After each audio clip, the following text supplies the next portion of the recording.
Austin police involved in a shooting. What neighbors are saying about what happened and what the next steps entail. The door may just about open a little bit for some storms this weekend. We've got brand new timing in first warning weather. And it's day 2 of testimony in the lawsuit seeking clarity on the state's abortion law, what doctors are saying about how it impacts them.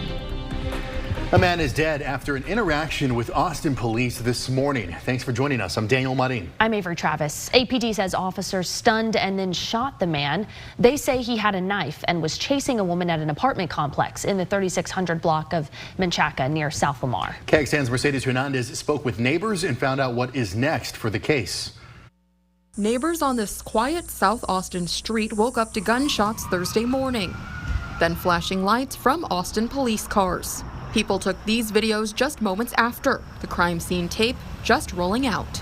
The man was yelling repeatedly for them to shoot him, to kill him, and officers initially tried to tase him. They deployed a taser weapon to immobilize him, and the taser was ineffective.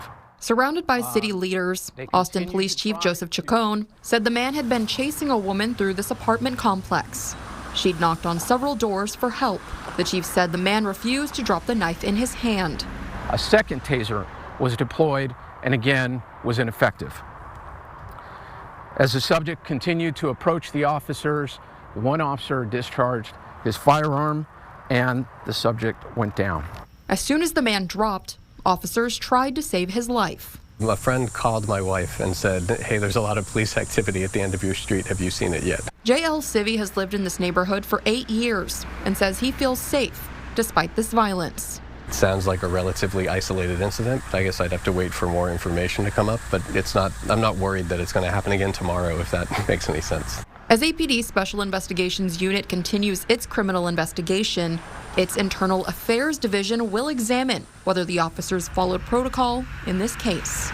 In Austin, Mercedes Hernandez, KXAN News. And the 3 officers involved in this shooting are on administrative leave, which is normal for these situations. Austin police say per protocol, they plan to release the body camera footage of this incident within 10 business days. Now, going in depth, according to our count, this is the 2nd police shooting for APD this year. Around this time last year, there had been 5. By the end of 2022, there was a total of 9. There were 8 in 2021.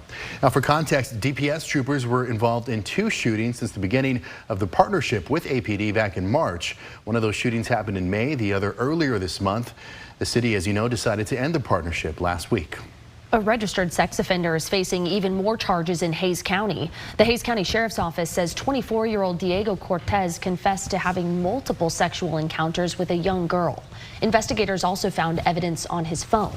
Cortez was arrested earlier this month.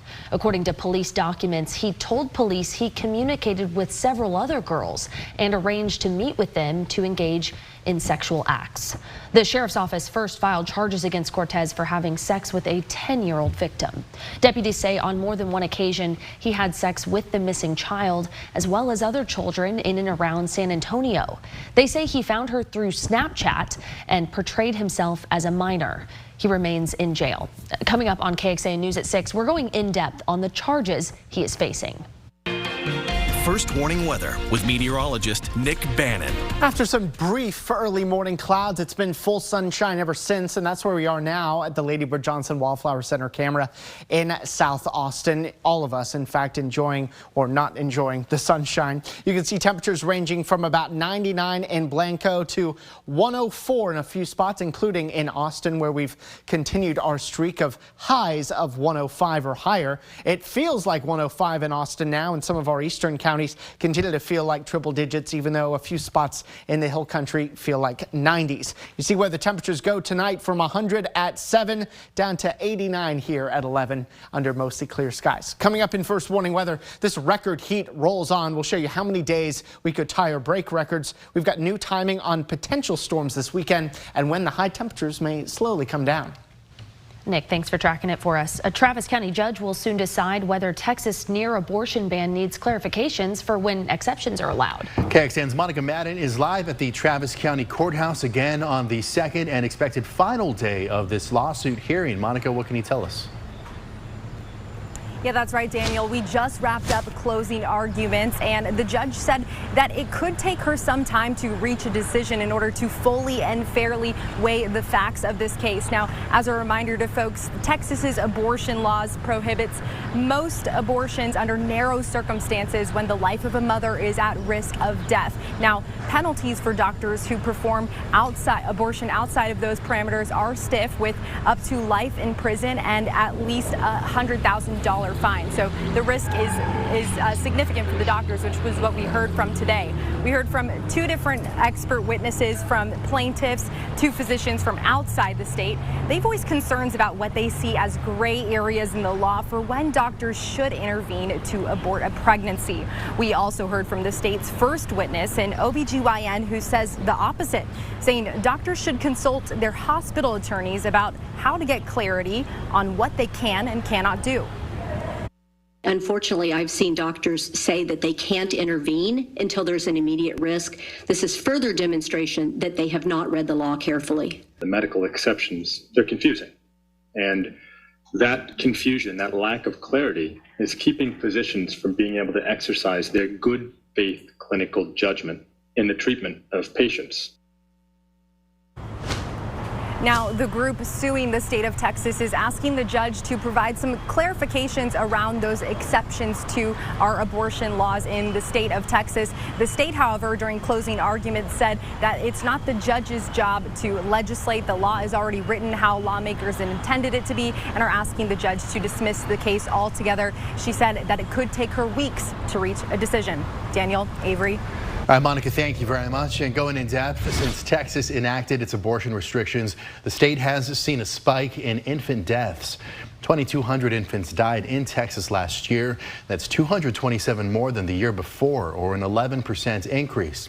Now, one of the largest increases came from the condition known as fetal hydrops. That grew over 28% from 2021 to 2022. According to the National Library of Medicine, hydrops is a symptom of an underlying health problem that affects the fetus. If left untreated, excess fluid can stress the heart and other organs, putting the fetus at risk. Now, with sonography, hydrops has become a prenatal diagnosis. Austin real estate developer Nate Paul will not go to trial for at least another year. He's central to the allegations of illegal conduct that led to the impeachment of Texas Attorney General Ken Paxton. Today in court, both sides agreed to delay the trial until July 2024. His lawyer cited a large amount of discovery material that has yet to be processed. The order will postpone all trial deadlines in this case. Paul's indicted on 8 counts of making false statements to mortgage lenders. Investigators say it was to secure loans valued at more than $172 million. Each of those counts carries a maximum penalty of 30 years in prison, as well as $1 million fine. Well, one lucky American is an overnight billionaire. Yes, you heard that right. Billionaire with a B. We're going to tell you where that lucky person bought their winning Powerball ticket. And it's a big weekend in Hollywood, but also a big weekend in San Diego. We'll tell you why and how the actors and writers' strikes are impacting these major events. After weeks of no winner, someone won the big bucks last night. The winning ticket in last night's Powerball drawing was purchased at a small convenience store in downtown Los Angeles, the Las Palmitas mini market. Now, the winner will now have the option to choose between the $516.8 million lump sum or get paid out year by year. 7 other tickets matched 5 numbers, so those people are each going to get $1 million. Well, tonight, NBC Nightly News takes you half a world away, where the U.S. women's soccer team is aiming for a 3rd consecutive World Cup championship. But it won't be easy. I'm NBC's Molly Hunter, and we are in Auckland, New Zealand today. Take a look at that view along with Sydney, Australia. These are the 2 main host cities for the Women's World Cup. We will have all the details, of course, about the tournament, also about the defending champs, the U.S. women's national team, coming up on Nightly News. Well, coming up, she's a normal girl living in a Barbie world, so you could say she is a Barbie girl. Just how much the doll means to one Austin woman. 2 record warm numbers here coming in today. Our high was 106. That tied the record high set on this day last year. We also most likely broke the record warm low this morning, dropping down to a very warm 80, beating the previous record warm low on this date of 78. We've got plenty more records to come. We'll show you when we see a little bit of rain in first warning weather. Well, you've all heard about it. The Barbie buzz is building ahead of the new movie's release tomorrow. But the iconic doll, with her many careers and ever-changing style, has always meant a lot to one woman here in Austin. KXAN's Will Dupree went to check out her vast collection of Barbies. This would be the Barbie room. Diana Harris is surrounded by more than 400 Barbie dolls on display, and her full collection does not even fit in this room. We're maxed out at this point. Like, I can't get one more doll in here. In total, she has more than 600 dolls, some dating back decades. Her collection began about 25 years ago, well before the current Barbie craze happening for the movie. She already bought a ticket to see that this weekend and picked up the latest dolls. These are all the fashions that you see Margot Robbie and Ryan Gosling wear. Barbie brings out a lot of nostalgia for Harris, who's even found all the dolls she once had as a girl. Now she keeps most of them in their boxes so that their life in plastic really can be fantastic. Barbie today still has the philosophy she started with, and she's grown into this diverse, all-encompassing that everyone can embrace, which I just think is wonderful. Will Dupree, KXAN News. Will, thank you so much. Diana told us she mostly focuses now on collecting dolls that are a part of collaborations with well-known fashion designers. So if you want a little bit more, you can check out photos from inside her Barbie room. Just click on this story right now on KXAN.com. And some may be wondering what all the hype is about surrounding the movie. Well, for some, it's not just about the film itself, it's about what Barbie represents. Barbie first made her debut in 1959. Since then, Mattel has created 176 dolls with 9 different body types, 35 skin tones, and 94 hairstyles. Some Barbies have worn hijabs, others have been described as hearing impaired or having Down syndrome. Barbie has been part of the cultural and political conversations for years, letting women see themselves represented. You may have heard some people talking about Barbenheimer, aka the premieres of both the Barbie movie, but also Oppenheimer. Movie fans, of course, are thrilled about the potential for a double feature, but these premieres come amid the SAG-AFTRA strike. Actors striking because they couldn't reach a compromise with studios and streaming platforms over a new 3-year contract covering scripted TV and movies. They say artificial intelligence and concerns about that, plus streaming compensation, are the major sticking points. You'll remember Hollywood writers are also still on strike.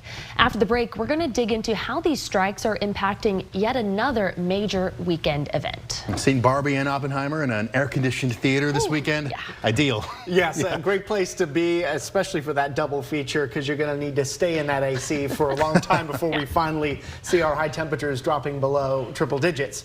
Let's take a outside, shall we, to our Lorenz and Lorenz 360 cam from Westlake Hills, where it's nothing but sunshine out there here as we wrap up your afternoon and already heading into your evening. Still hot on still another triple-digit day, officially tying the record high set on this day last year, getting up to 106 today. Remember, we should be at 97, but it's been a while since we've had those temperatures in the 90s. This means that another day has gone by with highs of 105 or higher. That means our streak, which is record-setting, is now up to 11 days and counting. This started on July 10th. And we keep on rolling. We think there may be a day next week that we finally see highs drop below 105, though.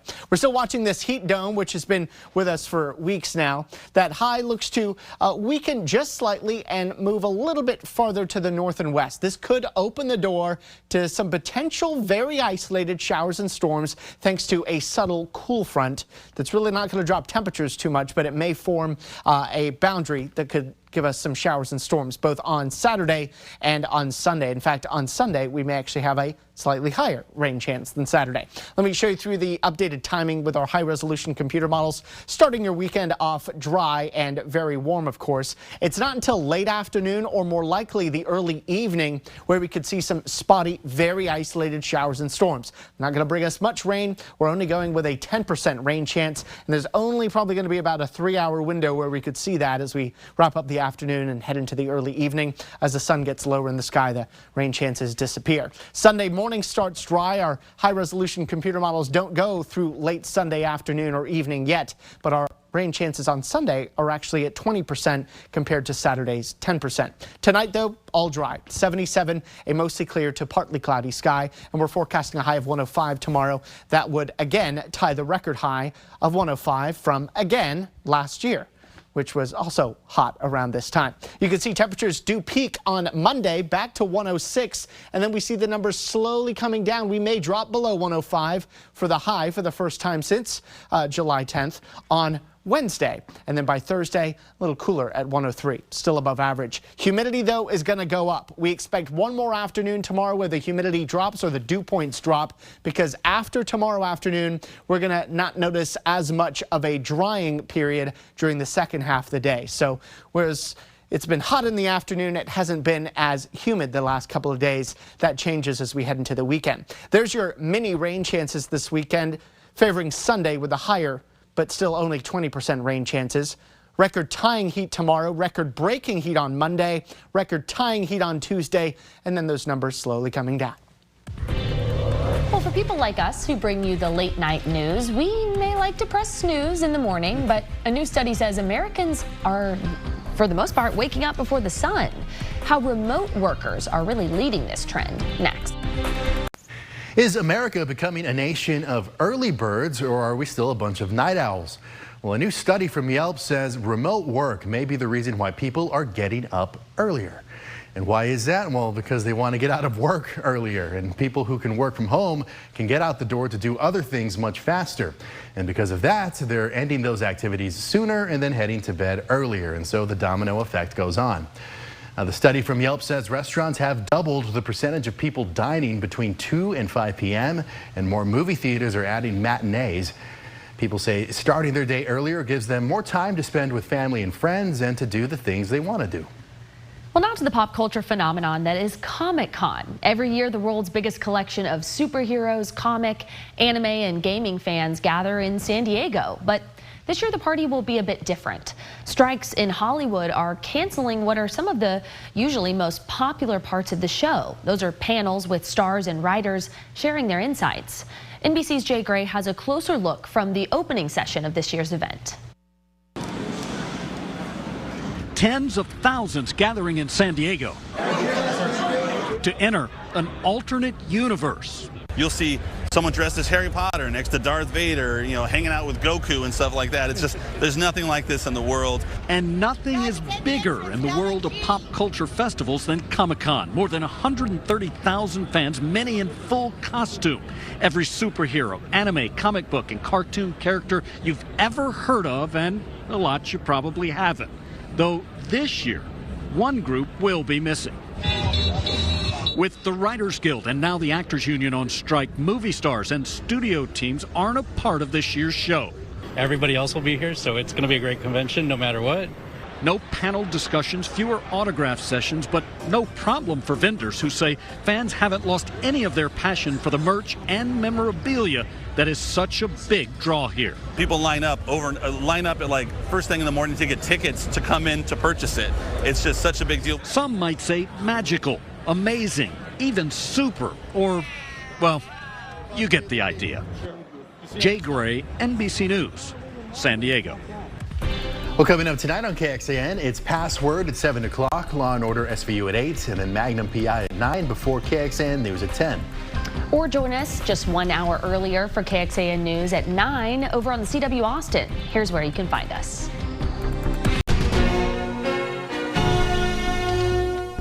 Thanks for listening to KXAN News Nightly.